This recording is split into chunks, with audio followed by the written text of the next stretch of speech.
And welcome back, guys, to another episode of Katawa Shoujo.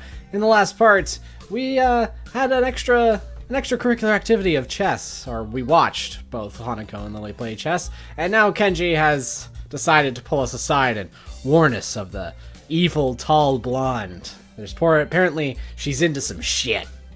She's into some shit. And we gotta make sure that we don't go. He seems to involuntarily shudder as he says the words. Putting him and Shizune together in a room is an amusing mental exercise. I wonder if they've met. Yeah, Shizune and Misha are in my class. I seem to have dodged the draft, though. Good man, good man. But this blonde, she was there in the student council, right down there. I see. And she's not there now. Huh. Seriously, think about it. Something must have gone down. I stopped walking for a moment, giving the idea more thought than I probably should. It would explain that fight the two had, at least in part. Wait, no, not really. Even leaving the student council would need a catalyst. In the end, it doesn't explain much at all, other than the fact that their feud goes back some ways. I guess you have a point. I'm not seeing how they really affect me, though. Okay, now feel this one. Lily's foreign, obviously. Obviously. Now, what nationality is she? I open my mouth to give the answer, but realize that I have none. In fact, I've given the matter very little thought. Given that she has no accent and acts perfectly Japanese, I suppose it never really seemed important. Now that he mentions it, though, I am rather curious. To be honest, I don't know. Maybe English? They like tea. Probably shouldn't resort to stereotypes, but that's the only lead I have. You're not thinking. Luckily, you have me here to think for you. Gee, thanks. He brushes off the quip effortlessly. Now answer me this. Who has a lot of social power? Is filthy stinkin' rich? You know, blondes are all rich, right? Oh, yeah, I frickin' wish, Kenji. Holy crap. I'm so poor. I'm so poor. But anyway, you know, blondes are all rich, right? Has a long history of disputes and used to belong to the much larger organization. The Roman Catholic Church? Well, okay, there's that. But there's also the Mafia. Come on, rich, foreign. There's no way she doesn't have connections to them. I have reason to doubt the logic of his deduction, but he shows no sign of stopping. So, do you know where I think she's from? Italy? Mainland Italy, small time, dude. She has to be from Sicily. All those mafioso types come from there. Wait, no, Russia. Damn, this could be bad. The mafia there is serious business, man. Ex-KGB. Jesus. Okay, this is getting weird. Yeah, ex-KGB everywhere. Paramilitary, hardcore smuggling, and... Wait, stop. Just slow down a sec. What point are you trying to get at here? You don't know what she'll do, man. I won't get in your way. Agents don't operate like that. But I just want you to be careful. When the time comes, we'll need all the help we can get. I don't want to lose you, comrade. Well, at least he's concerned for me. Kinda. I wave goodbye to him as we separate out of our respective classes, but I'm not sure that he sees the gesture. Piling my books into my bag, I catch a glimpse of the library books I'd borrowed last week. I might as well return them, considering they took all of 2 days to finish. I briefly consider inviting Hanako along to the library, but she's already gone. It'll probably be better for my studying if I'm alone anyway. With a quick stretch and a wave to a couple of classmates who give the same to me, I make my way out of the classroom. As I open my bag and shove the books through the return slot in the front counter, I notice a strange person behind the desk. Old and graying, she must be Yuko's replacement when she's working at the cafe. I begin looking for a free table, a task made somewhat difficult considering that, despite there not being many students in here, they're all sitting at their own tables. Noticing a familiar head of hair, I walk over to one near the braille section. It's hard to tell whether Lily is concentrating hard or not, her placid expression holding perfectly still as her fingers slide across the dot-filled pages of her book. Hi, mind if I sit here? Oh, no problem at all. She trails off, evidently still focused on her business at hand. Ah, that's how. She gives a nod of greeting as I sit opposite her at the table, pluck a chemistry textbook out of my bag and quickly thumb to the chapter we're covering in class. For a while, we sit there and read, each in our own way. Seeing her reminds me of what Kenji said this morning, though, that the fact that I've never seen someone read in Braille before makes me keep throwing glances at her. I kind of feel guilty about it, given that she has no way to realize I'm doing so I decide to just ask her about it. Her lineage isn't exactly a state secret, after all, and there is another thing I've only just noticed from her movements. Hey, Lily, mind if I ask you a question? Not at all. Is anything wrong? I was just wondering. You're at least part foreign, right? She gives a small giggle before setting down her book. I've always been amused on how squeamish people are about that.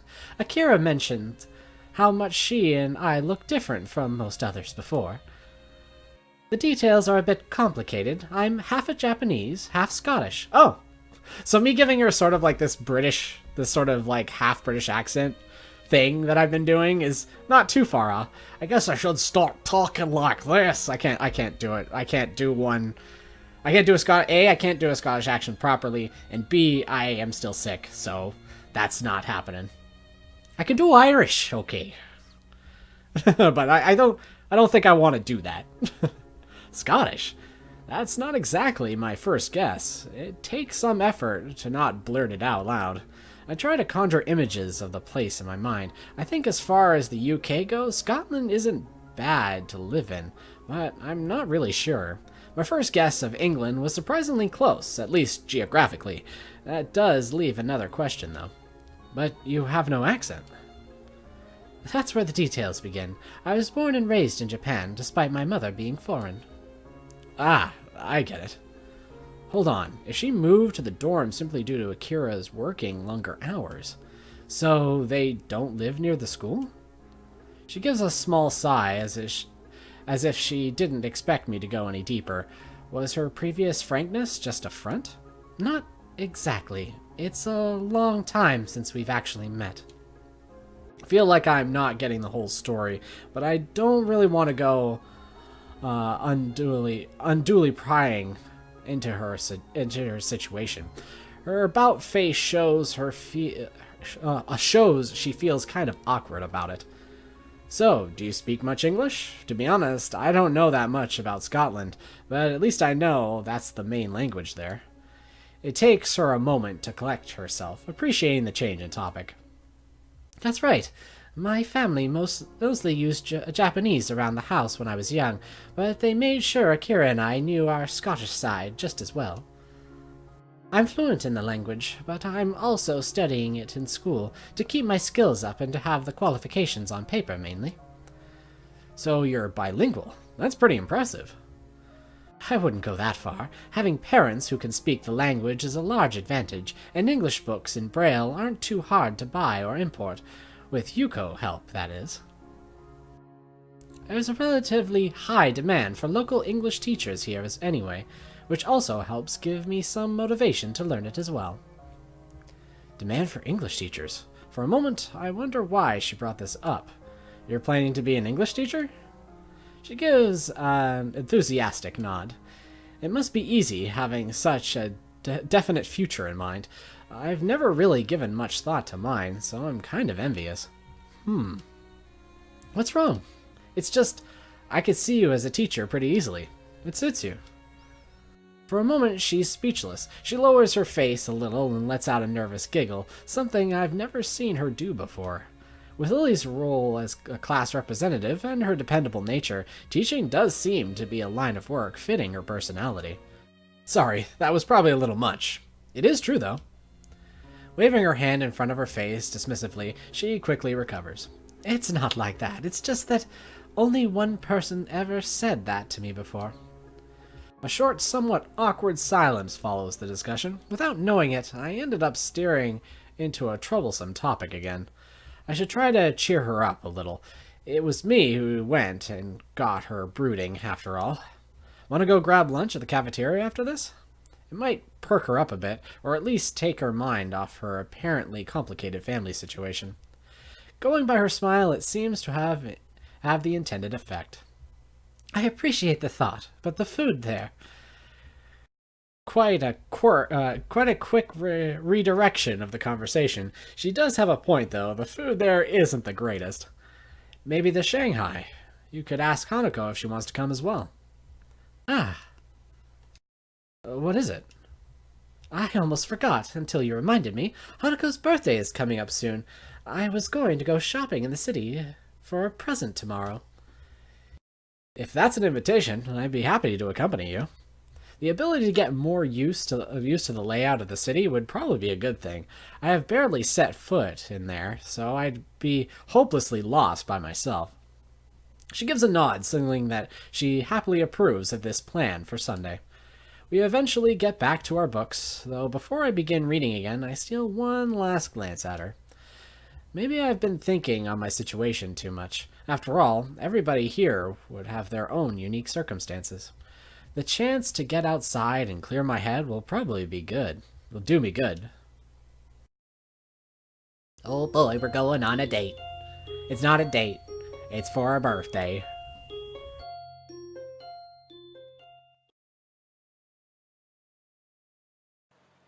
Bored of standing in place and watching the televisions in a shop window, I pull myself away from the tacky display with little effort. After leaving Yamaku, the city seems like an entirely different world. No running in the halls, calm and orderly conduct is to be used at all times in the classrooms. Students are to exit rooms after checking both directions for oncomers. Elevators are reserved for movement-impaired students, single file on stairs. Compared to such strict, almost regimental standards, the city shopping arcade might as well be a strange country. While the school may have its fair share of hustle and bustle during the festival, the outside world is much different. It's strange. Having lived in a metropolitan city before my accident, this should feel more natural than Yamaku and the surrounding town ever could. Yet it feels foreign somehow. The elevated walkways and tall buildings, each adorned with billboards taller than any 3 people, don't do anything to distract me from the pacing crowd's reaction. Lily keeps one hand on my shoulder, the other holding her cane, which taps the ground with a metronome-like steadiness. Looking over to her, the neutral smile of hers still holds. Having only seen her in school uniform, I'd not have recognized her as she sat on the bench waiting for me to come, if not for her cane propped up against it and her distinctive hair. I can't tell whether they're glancing at her due to her height, her foreign looks, her obvious blindness, or all 3. Not that any of those would make the situation any less uncomfortable than it is. You have any idea where to look first, Asao? Her soft voice breaks me out of my line of thought. I can't imagine that she's failing to notice the attention she garners, but she seems unfazed by it. I guess the feeling she's the type to enjoy walking outside, so she might be used to it by now. Not really. This is my first time in this city, so I've got no idea where to go. She furrows her brow in thought, planning a route for us to take, and, come to think of it, a way to communicate it. Something I noticed in the time that I've been with her is how, when in deep thought, she lacks close to any form of body language to show it. Her expression may change, but not a hint of movement shows. She seems to have little in the way of sweeping physical gestures in general, though, so I assumed it's part of her reserved nature. Is there a large electronics store near here? I take a quick look around, mostly finding clothing stores. After a few seconds, I notice a store with a bright blue sign some distance away that fits her description. Yep, it's just a bit ahead of us. Should we go in that direction? Thankfully, it's just the information she needed. With a nod, we start off and head towards Lily's unknown destination, landmarks being our guide. Here you go. 1 vanilla, 1 chocolate. I hand the money over to the counter and take the cone to the railing that Lily's sitting on. I can't believe I let her trick me like this. Yeah, you just got punked, son. You got to buy the ice cream for the lady. She's too smart. They're smart. All you hear is Kenji in the background. Yeah, man. I told you. I'm here. They have you around their fingers. I can't believe I let her trick me like this. She's not only led me to an ice cream stall, but also got me to buy her some. At least she gave me the money for hers. Sure enough, she's patiently waiting where I left her. I guess she was planning on making the day an event, rather than a simple shopping trip. I call out to her and slowly place the vanilla cone in her outstretched hands, being careful to make sure she has a good hold on it before letting go. At least her tastes are fairly normal. I was worried she'd ask for some weird flavor when I first asked. Here's the change. It's okay, keep it. I moved to protest, but realized the futility of doing so over such a small amount. I slipped the coins into my pocket, supplementing my meager allowance ever so slightly. Lily shows no sign of wanting to get up, so I take a seat beside her and start eating my own ice cream. The summer weather is nice. Hopefully it will hold out for a while. You too? I'm beginning to think I'm the only person who prefers winter. I contemplate her statement for a long moment. Yeah, I think you might be. It draws the intended reaction. She's cute when she's pouting. Still, I can't really imagine what's so good about winter. You can't go out without bundling up, and you still freeze anyway. I used to live further north, where there's plenty of snow to play in, so it's a little nostalgic. I don't like the heat very much either. At least you can wear a skirt, so don't complain about that. She gives an amused giggle as we both get back to finishing off our already melting cones. I idly sit and watch the crowds going by as we eat, catching bits and pieces of the conversation.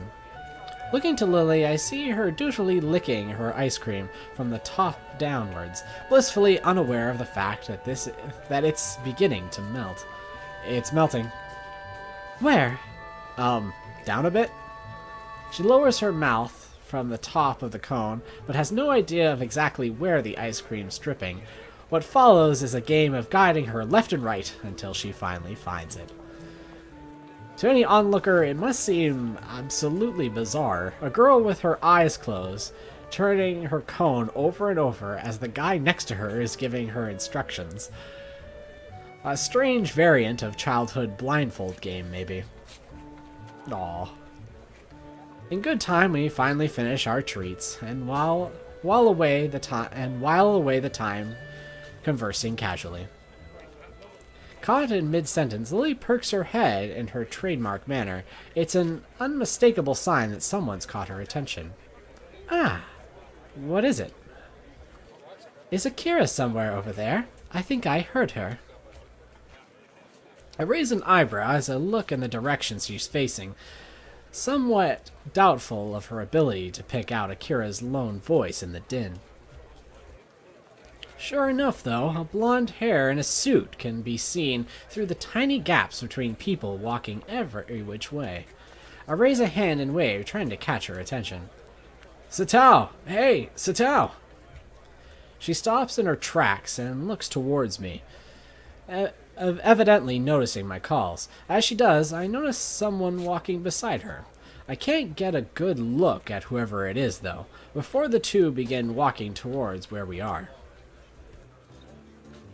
As they reach us, Lily and I stand and dust ourselves off. Akira? Hey, you two! She nods towards me, a gesture which I quickly return. My gaze shifts towards the young girl next to her, and our eyes meet. As they do, Akira plops a hand on her head and moves, a move which doesn't seem to faze her. I don't believe we've met. I'm Hideaki. Pleased to meet you, Hisao. A guy's name? Huh. Guess I just dodged a bullet there. He bows, somewhat restrained by Akira's hand being on his head. Oh, Hideaki's here too. Are you well? Akira's been taking very good care of me, thank you. Akira grins as to affirm the point and rubs his head hard, dragging it around in a circular motion. His dreary face during this is somewhat amusing. Uncle's out on business again, so I'm just taking him around town for today. I'd have preferred to be spending the day on a date with my boyfriend, but... Hideaki gives a cough to try to redirect Akira's thoughts. As he does so, though, I find mine wondering. They're related? Any further than first cousins? I suppose that explains why she's taking care of him in any case. Come to think of it, Hideaki, how did you know my name? Akira told me. Being a Yamaku student, I suppose you're disabled in some way. Not everyone in Yamaku is disabled, which I only learned a handful of days ago. I give a silent thanks to Suzune and Misha for their stream of information about how the school works. Because of them, I found out that since the school accepts practically anybody suffering from mental disabilities, it doesn't discriminate against healthy people either. It seems unlikely that many in good health would enroll there, though. While the standard of education is pretty high, it's extremely isolated and very much focused on helping disabled students. You're dodging the question. Damn, he's sharp. And we'll see how sharper he is next time. So take care, guys. Stay frosty. And I guess this is Merry Christmas.